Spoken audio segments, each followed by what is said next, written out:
الرحمن الرحيم. السلام عليكم ورحمة الله وبركاته. الحمد لله رب العالمين. اللهم صل وسلم على سيدنا ومولانا محمد وعلى آله وصحبه أجمعين. أما بعد. Segala puja dan puji milik Allah Ta'ala. Salawat dan salam kepada Nabi yang mulia Rasulullah sallallahu alaihi wasallam. Allahumma salli ala Sayyidina Muhammad wa ala ali Sayyidina Muhammad. Assalamualaikum ya Rasulullah. Al-Mukhtaramun, para pengurus masjid yang hadir pada kesempatan ini, bapak-bapak, ibu-ibu, hadirin wal hadirat, anak-anak kami yang dimuliakan Allah Ta'ala. Posisi hari ini menggantikan badal karena ustaz yang bersangkutan dalam keadaan macet total dalam perjalanan. Mudah-mudahan sang badal ini bisa menyampaikan hajat dan keinginan orang yang membadalkannya. Bapak Ibu hadirin yang dimuliakan oleh Allah Subhanahu wa taala. Salah satu di antara penyakit batin yang disebutkan oleh para ulama adalah al-hirs, rakus, loba, tamak dengan dunia. Ketahuilah bahawa sesungguhnya dunia tidak pernah menjanjikan kebahagiaan. Kalaupun dia mengiming-imingkan dan dia menyatakan, bahkan membisik-bisikkan ke telinga kita akan satu kebahagiaan, maka kebahagiaan itu sebenarnya adalah kebahagiaan yang semu. Kebahagiaan yang dibisik-bisikkan oleh dunia itu adalah kebahagiaan yang palsu. Penyakit al-hirs atau yang lebih dikenal dengan nama tamak, loba dengan dunia ini, itulah yang telah menyebabkan orang-orang dahulu sampai sekarang dihinakan oleh Allah Subhanahu wa taala. Di dalam Al-Quran sendiri, Allah Subhanahu wa taala mengibaratkan dunia ini, innamal hayatud dunya la'ibun wa lahwun wa zinatun wa tafakhurun bainakum wa takathurun fil amwali wal aulad. Pujian Allah Subhanahu wa taala tentang dunia ini di dalam Al-Quran belum kita jumpai. Allah senantiasa menyebutnya, innama mathalul hayatid dunya, sesungguhnya perumpamaan kehidupan di dunia ini, dengan berbagai macam perumpamaan disebutkan oleh Allah, bukan sesuatu dalam bentuk pujian. Agar apa? Agar kita hati-hati dengan dunia. Pada kesempatan ini ada satu kisah di dalam kitab Husnul Mudzakarah, kisah tentang Nabi Isa alaihissalam dengan calon sang murid Bani Israel. Datanglah satu orang Bani Israel kepada Nabi Isa alaihissalam, wahai Ruhullah, wahai Nabi Allah, izinkan aku menjadi muridmu.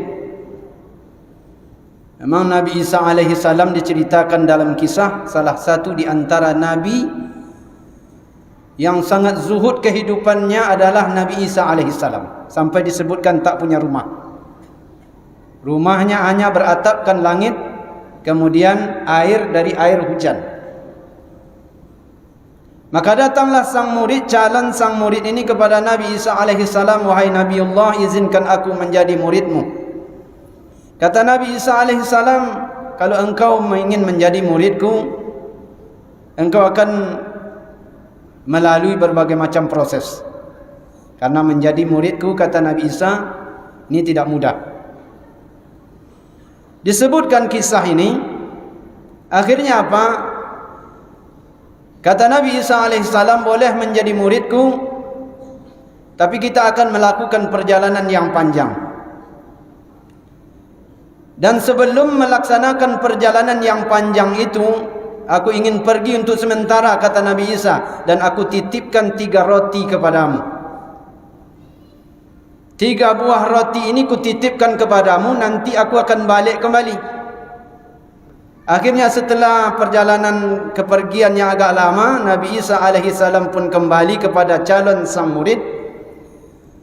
Alangkah kagetnya ketika dia kembali, dia tanyakan kembali 3 roti yang tadi dititipkan kepada calon sang murid. Wahai sang murid, tadi kutitipkan 3 roti kepadamu, untuk aku, untuk engkau, dan ada perbekalan kita dalam perjalanan satu. Tapi sekarang kau tinggal hanya 2 lagi. Mana satu lagi? Kata calon sang murid, emang kau titipkan tadi kepadaku 2, padahal sebenarnya yang dititipkan oleh Nabi Isa 3. Okeylah kalau begitu, kata Nabi Isa alaihissalam, tak jadi masalah. Sekarang kita berangkat. Dalam perjalanan mereka bertemu dengan orang yang sakit. Salah satu di antara mukjizat Nabi Musa adalah bisa menyembuhkan orang yang sakit, bisa menghidupkan orang yang mati dengan izin Allah. Maka Nabi Isa alaihissalam menyembuhkan orang sakit itu dengan izin Allah. Lalu dia katakan kepada calon sang murid, wahai calon sang murid, engkau sudah tengok kan bagaimana kekuasaan Allah, mukjizat yang diberikan oleh Allah kepada saya? Wahai Nabi Isa, aku sudah tengok. Tapi aku ingin tanya, kata Nabi Isa, mana roti yang satu tadi? Kata calon sang murid, tak ada. Yang engkau titipkan kepada saya 2. Okeylah kalau begitu kita lanjutkan perjalanan. Lanjut perjalanan kaum muslimin. Akhirnya mereka berjumpa dengan satu sungai, tak ada jembatan, tapi ingin diseberangi. Mukjizat Nabi Musa di antaranya adalah bisa menempuh air walaupun dalam kedalaman bagaimanapun. Okey, pegang tanganku, kata Nabi Isa, kita akan menyeberang ke sana. Akhirnya mereka sampai ke seberang. Apa kata Nabi Isa alaihissalam? Wahai calon sang murid, engkau sudah lihat bagaimana kekuasaan Allah yang Allah Ta'ala berikan kepadaku? Aku sudah lihat. Aku ingin tanya lagi, mana roti yang ketiga itu? Kok cuma hanya 2 aja yang ada? Kata calon sang murid, memang 2 kau titipkan wahai Nabi Isa, tidak ada 3. Nabi Isa tahu bahwa murid ini tidak jujur lagi, karena memang dari awal dititipkan 3. Akhirnya mereka berjalanlah menempuh hutan belantara. Mereka berjumpa dengan onggokan batu. Doa para nabi di antaranya dikabulkan oleh Allah. Maka Nabi Isa alaihissalam berdoa, ya Allah, jadikan onggokan batu yang besar ini menjadi emas. Dengan izin Allah Ta'ala menjadi emaslah onggokan batu yang banyak ini kaum muslimin, menjadi emas. Akhirnya apa? Nabi Isa alaihissalam membagi onggokan emas itu. Ini bagian pertama untukmu, bagian kedua untukku. Lalu kata sang murid, bagian yang ketiga ini untuk siapa? Kata Nabi Isa, bagian yang ketiga ini adalah orang yang memakan roti yang ketiga. Oh, kalau begitu wahai Nabi Isa, yang makan roti yang ketiga itu saya. Allahu Akbar. Kenapa dia jujur? Karena sudah berhadapan dengan banyaknya dunia yang ada di depannya. Kata Nabi Isa alaihissalam, kalau begitu engkau belum lulus menjadi muridku. Sekarang engkau ambillah semua emas ni. Aku tidak butuh dengan itu. Rupanya orang yang tidak mencintai akhirat, orang yang hanya cinta dengan dunia, dia tidak butuh nasihat lagi. Dia tidak butuh jadi murid. Dia tidak butuh belajar lagi. Kalau sudah cinta dunia masuk dalam hati, rakus terhadap dunia sudah masuk dalam hati, maka dia tidak butuh lagi guru. Akhirnya dia katakan, tidak apa-apa wahai Nabi Isa, engkau pergilah. Aku sudah cukup dengan emas yang banyak ini. Akhirnya apa yang terjadi kaum muslimin? Dia bingung dengan emas yang banyak ini. 3 bagian yang dia dapatkan. Seharusnya 1 bagian, tapi 3 bagian diberikan oleh Nabi Isa alaihissalam. Engkau ambillah. Saking bingungnya, tak tahu mau dibawa ke mana, tak sanggup untuk memikulnya. Qadarullah, di dalam hutan itu ada satu rombongan penyamun, 3 orang. Penyamun lewat di situ. Dia tak tengok ada tumpukan emas, ada pula satu orang di situ yang menjaganya. Ini kesempatan betul ini, kata penyamun yang 3 orang ini. Kita bunuh dia, lalu kita ambil emasnya. Maka sepakatlah yang ketiga ini membunuh calon murid Nabi Isa tadi yang bingung membawa emas yang banyak itu. Akhirnya dibunuh, kemudian diseret bangkainya, jenazahnya, mayatnya tidak jauh dari situ. Kaum muslimin, akhirnya yang 3 penyamun ini berpikir, ini kita sudah dapat nih. Ini bagian pertama untuk kamu, bagian kedua untuk saya, bagian yang ketiga untuk kawan kita ini. Masing-masing dapat satu bagian. Rupanya 2 orang di antara ini punya pemikiran yang sama dengan yang rakus dengan dunia tadi. Ini kalau kita cuma dapat satu bagian, kecil sekali ini. Akhirnya disuruh kawannya ini membeli makanan keluar hutan. Orang yang 2 sudah merencanakan. Yang 2 ini merencanakan kaum muslimin untuk membunuh kawannya itu nanti kalau dia pulang, sebelum makan kita bunuh dia. Kita dapat bagian emas yang banyak. Tetapi di dalam hati yang satu orang yang pergi membeli makanan keluar hutan, dia pun berpikir, kalau kami dapat satu bagian, alangkah ruginya. Lebih baik aku dapat yang banyak. Nanti aku akan bunuh, isi makanan itu dengan racun. Isi makanan dengan racun, akhirnya yang 2 yang sedang menunggu mati. Akhirnya dapat kuasai emas yang banyak itu.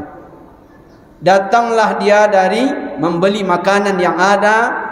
Kemudian dia masuk ke dalam hutan. Sebelum dia menikmati makanan, dia sudah lebih dahulu dijegal oleh 2 kawannya yang sedang menunggu. Akhirnya dibunuh dan diseret kembali bangkainya, mayatnya di dekat mayat calon murid Nabi Isa tadi. Kaum muslimin, kita lanjutkan ceritanya. Rupanya kaum muslimin yang 2 tadi, pembegal yang 2 tadi yang sudah lapar ingin makan rupanya. Makanan sudah ada tapi kawan sudah meninggal. Ayolah kita makan. Nanti setelah makan baru kita bagi. Rupanya di dalam makanan itu sudah dimasukkan racun oleh yang pertama dijegal tadi. Makanlah mereka. Belum sempat habis makanan, mereka pun mati karena memakan racun. Mereka semua jadi bangkai kaum muslimin. Calon murid Nabi Isa menjadi bangkai. Kemudian 3 pembegal, 3 orang penjahat tadi pun menjadi bangkai. Tidak lama setelah itu Nabi Isa lewat di situ bersama muridnya Al-Hawariyun. Apa kata Nabi Isa alaihissalam kepada murid-muridnya Al-Hawariyun? Wahai murid-muridku, kalian tengoklah ini. Hakadha fa'alad dunya bi ahliha. Inilah yang telah dilakukan dunia dengan orang yang rakus dengan dunia. Mereka sampai mati berbunuhan, menghalalkan segala cara untuk mendapatkannya. Ad-dunya qintar, kata Nabi Isa. Dunia itu adalah jembatan. Fala ta'muruha fa'buruha wala ta'muruha. Engkau lewat saja di atas jembatan, jangan coba-coba membangun di atas jembatan. Maknanya kaum muslimin, kita manfaatkan dunia ini apa adanya. Jangan sampai kita rakus dengan dunia, menghalalkan berbagai macam cara.